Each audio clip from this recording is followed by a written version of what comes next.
বাসায় আসলে মোশাররফ করিম কেমন আপনার কথা শুনে? ধন্যবাদ আর আসবেন না। বাড়ির যে কর্তা গেস্ট আসা পছন্দ করেন না। টিভি অঙ্গনের ভার্সেটাইল অভিনেত্রী রুবিনা রেজার জুই বা রুবিনা করিম জুই যাই বলে না কেন, তিনি আমার পাশে বসে আছেন। আজকে একটা শুটিংয়ে কাজ করছেন। আমি একটু জানতে চাচ্ছি কী একটা কাজটার গল্পটা কেমন, নাটকের নামটা কী, এবং আপনি এখানে আপনার চরিত্র কী ধরনের? নাটকের নাম হচ্ছে ধন্যবাদ আর আসবেন না। ইউজুয়ালি আমরা সবসময় ধন্যবাদ আবার আসবেন এই শব্দটার সাথে পরিচিত, কিন্তু এটা একদমই উল্টা। গল্পটা হচ্ছে যে বাড়ির যে কর্তা উনি গেস্ট আসা পছন্দ করেন না, বিশেষ করে তার স্ত্রীর বাবার বাড়ির কেউ আসুক এটা সে পছন্দ করেন না, কারণ তারা আসলে বেশ কিছুদিন থাকেন, অনেক খরচের ব্যাপার, সব কিছু মিলিয়ে। আমি সেই স্ত্রীর ভূমিকা অভিনয় করছি, যার কর্তা অ্যাকচুয়ালি গেস্ট অ্যালাউ করতে চান না। এটা কি বাস্তব জীবনে এরকম হয় কিনা? না, বাস্তব জীবনে সেটার কোনো সম্ভাবনা নাই, কারণ গেস্টদের যেই গেস্ট মেইনটেইনের যে ব্যাপার, সেই মেইনটেইন করার সময় নেই বাস্তব জীবনে আমার কর্তার আর কি। এখানে আপনার কর্তার ভূমিকায় কাজ করেছেন আপনারই সহযোদ্ধা মোশাররফ করিম। আমি বলতে চাচ্ছি যে দুজনের মধ্যে যে একটা সমন্বয়, এই সমন্বয়টাকে সবসময় মেনটেন করে চলেন কিনা? অভিনয়ের ক্ষেত্রে নাকি বাস্তবের ক্ষেত্রে? আচ্ছা, আসলে বাস্তব জীবনে মেইনটেইন এত একদম সচেতনভাবে মেইনটেইন করার আসলে কোনো অপশন নাই এখানে। তো আসলে আমরা স্ব চরিত্রে সবসময় তো ওখানে আসলে মেকি ব্যাপারটা তো আসলে ক্রিয়েট করার উপায় নেই, যে যেরকম সে সেরকমই, সেইটাকেই মেনে নিয়ে দেখা যায় দীর্ঘদিন পথ চলতে চলতে একরকম সমন্বয় হয়ে যায়। তখন আমি বুঝে যাই যে সে কি পছন্দ করে, কি অপছন্দ করে, বা কতটুকু পর্যন্ত সে এই বিষয়গুলোকে নিতে পারবে না, সেও বুঝে যায় যে আমার ধরনটা কী। আর অভিনয়ের ক্ষেত্রে আসলে তার সাথে অভিনয় করতে গেলে তো আসলে অনেক কিছু শেখার থাকে। এটা ওনার, আমি মনে করি যে বেশিরভাগ কো আর্টিস্টই এটা বলবে যে তার সাথে অভিনয় করতে গেলে প্রতিবারই কিছু না কিছু ইমপ্রুভমেন্ট আসে কো আর্টিস্টের। তার কাছ থেকে অভিনয়ের বিষয়গুলো বা চরিত্রায়নের বিষয়গুলো অনেক কিছুই আসে। তো তার সাথে অভিনয় করতে গেলে আসলে আমার নিজে থেকে কিছু সমন্বয়ের ব্যাপার থাকে না, কারণ সে এত বেশি কো আর্টিস্টকে সিকোয়েন্স বা চরিত্রের মধ্যে ইনভলভ করে ফেলে যে অটোই ওটা সমন্বয় হয়ে যায়। না, একটা কথা হলো যে বাসার যে বউ, সে অলওয়েজ সে নিজেকে একটু থাকতে পছন্দ করে, নিজের বউয়ের কথা শুনতে হবে। বাসায় আসলে মোশাররফ করিম কেমন আপনার কথা শুনে, নাকি আপনি তার কথা শুনেন, বা দুইজনে সেই বিষয়টাকে সমন্বয় করেন?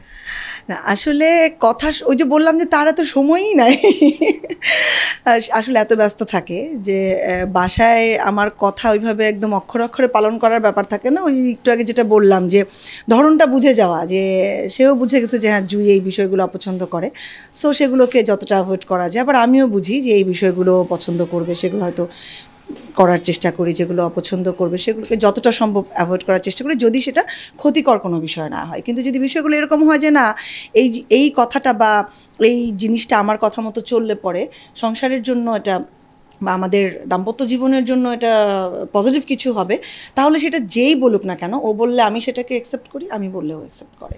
এই যে আপনার দুজন মিলে কাজ করছেন, এবং আমরা যত জানি আপনার দুজন মিলে একটা আপনি ইউটিউব চ্যানেল রয়েছে, দুজনের অনেক কাজগুলো সেখানে দিচ্ছেন, রেসপন্সও ভালো রেসপন্স পাচ্ছেন। এই দুজনের কাজগুলোর সামনে আর কি প্ল্যান রয়েছে? আমরা আসলে আমাদের ইউটিউব চ্যানেলটা যখন আমরা করি, তখন আমাদের টার্গেটটা ছিল যে আমরা বিনোদনের পাশাপাশি আমাদের গল্পগুলো, চরিত্রগুলোকে একটু ভিন্নভাবে উপস্থাপনের চেষ্টা করব। তো আমরা চেষ্টা করি গল্প যখন আমরা চয়েস করি তখন আমরা পড়ি, সবাই মিলে পড়ি, ডিরেক্টর, আমি, মোশাররফ, বা আমরা তিনজন ছাড়াও যদি ইম্পর্টেন্ট কোনো আর্টিস্ট থাকে আমরা পড়ি। এমনও হয় যে কাজের আগে আমরা হয়তো 3-4টা গল্প নিয়ে বসি, সেই 4টা গল্প থেকে আমরা হয়তো 1টা বা 2টা সিলেক্ট করি। তো এভাবে করে আমরা ট্রাই করছি ভালো কিছু গল্প দর্শকদেরকে দেওয়ার জন্য, যেগুলো হয়তো তারা বিনোদিত হবে। জানি না ভবিষ্যতে আমরা কতটা সাকসেসফুল হব। এই ইন্ডাস্ট্রির মার্কেটে অনেক নতুন মুখ রয়েছে যারা অনেক কাজ করছে, এবং তারা রাতারাতি চেনা মুখ হয়ে যাচ্ছে। আপনার ক্যারিয়ার তো অনেক দীর্ঘদিনের, আপনারাও কাজ করছেন এবং আস্তে আস্তে সামনের দিকে যাচ্ছেন। আপনার জনপ্রিয়তা কিন্তু একদিনে আসেনি। এই দুজনকে যদি আপনার পাল্লায় যদি মাপা হয়, আপনি আসলে ইন্ডাস্ট্রিটা কোন দিকে যাচ্ছে, আসলে এটা কি এইভাবেই চলতে থাকবে, নাকি আপনারা যারা জনপ্রিয় হচ্ছে ধীরে ধীরে একটা মজবুত কাঠামো নিয়ে তারাই টিকে থাকবে? আসলে কি আপনার কী মনে হচ্ছে? আসলে হয় কি যে এক একটা সময় আসলে নির্ধারণ করে দেয় যে বিষয়গুলো কি হবে। আমরা যখন প্রথম কাজ করা শুরু করেছি তখন কিন্তু ইউটিউবের প্রচলনটা খুবই কম ছিল।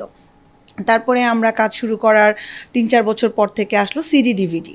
তো তখনও কিন্তু আসলে আলাদাভাবে একটা সিডি কিনে দর্শক দেখবে বা সেই ইচ্ছা, অনেকের সামর্থ্য সব কিছু মিলিয়ে কিন্তু আসলে সবসময় হয়ে উঠতো না।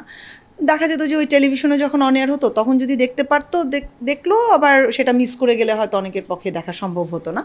খুব ভালো কোনো কাজ হলে হয়তো লোক মুখে শুনে তখন হয়তো কারো কাছ থেকে সিডি বা ডিভিডি হায়ার করে দেখা, অথবা তখন নিজে গিয়ে কিনে দেখা।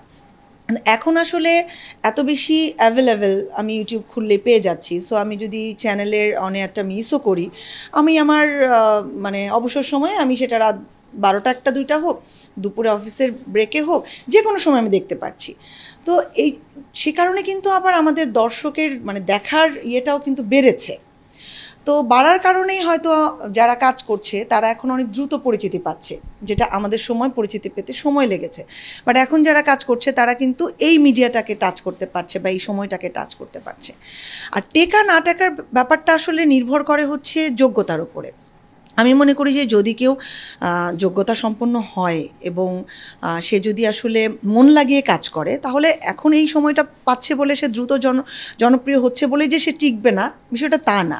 সে যদি তার কোয়ালিটি এবং তার মেধাটাকে যদি সে ঠিকমতো কাজে লাগাতে পারে এবং সে আসলেই মেধাবী হয়, তাহলে অবশ্যই সেও টিকবে। আর আমরা যারা অনেক আগে থেকে অল্প অল্প করে এগিয়েছি, আমরাও যদি আমাদের যোগ্যতাটাকে ধরে রাখতে পারি, আমরা ভালো কাজ দিতে পারি দর্শককে, তাহলে আমরাও টিকে থাকবো। এখন কতটুকু মানসম্পন্ন কাজ হচ্ছে? আসলে সব কাজ যে আমার দেখা হয় তা না, যে কারণে আসলে একদম এটাকে আমি ওইভাবে জেনারেলাইজ করে বলতে পারবো না যে খুব খারাপ কাজ হচ্ছে অথবা খুব ভালো কাজ হচ্ছে, তা না। এত কাজ হচ্ছে, দর্শকও প্রচুর কাজ দেখছে।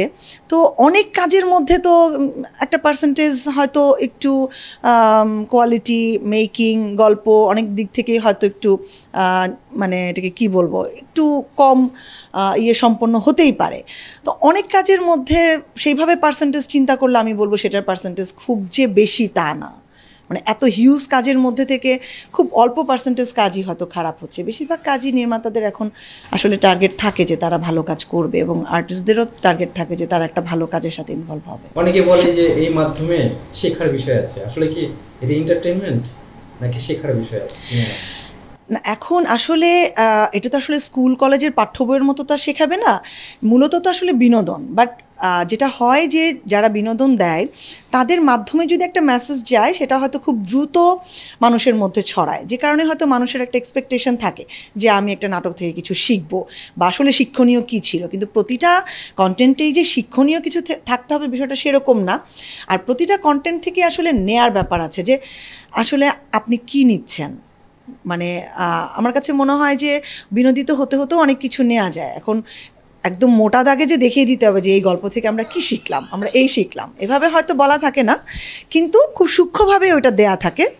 সো ওইটা আসলে দর্শকই নির্ধারণ করবে যে সে ওই কন্টেন্টটা থেকে আসলে কি নিল। লাস্ট প্রশ্ন, সিনেমার অবস্থা কি? মানে গাংকুমারী রিলিজ হওয়ার পথে ছিল, আরো অনেক কাজ করেছে, সেগুলোর কি অবস্থা? আসলে গাংকুমারীটা একটু হয়ে গেল, মানে ওটার কাজটা আসলে একটু পিছিয়ে গেছে। আমার পোর্শনের কাজ যদিও 90% কমপ্লিট হয়ে গেছে, বাট মানে সিনেমার 2/3 কমপ্লিট, 1/3 ইনকমপ্লিট অবস্থায় আছে। ওইটার শ্যুট হলে হয়তো ওটা রিলিজ হলে একটা, আমি আশা করি হয়তো দর্শকের ভালো লাগবে। না, সিনেমার কাজ নতুন ধরা হয়নি, একটা সিনপসিস পেয়েছি, বাট এখনও ওইভাবে ফাইনালাইজ হয়নি। ওটিটির কাজও আসলে এখন এই মুহূর্তে চরকির একটা কাজ করব, এছাড়া আর মানে একটা অ্যান্থোলজি একটা গল্পে আমি কাজ করব, অন্য আর কোনো কাজ কথা হয়।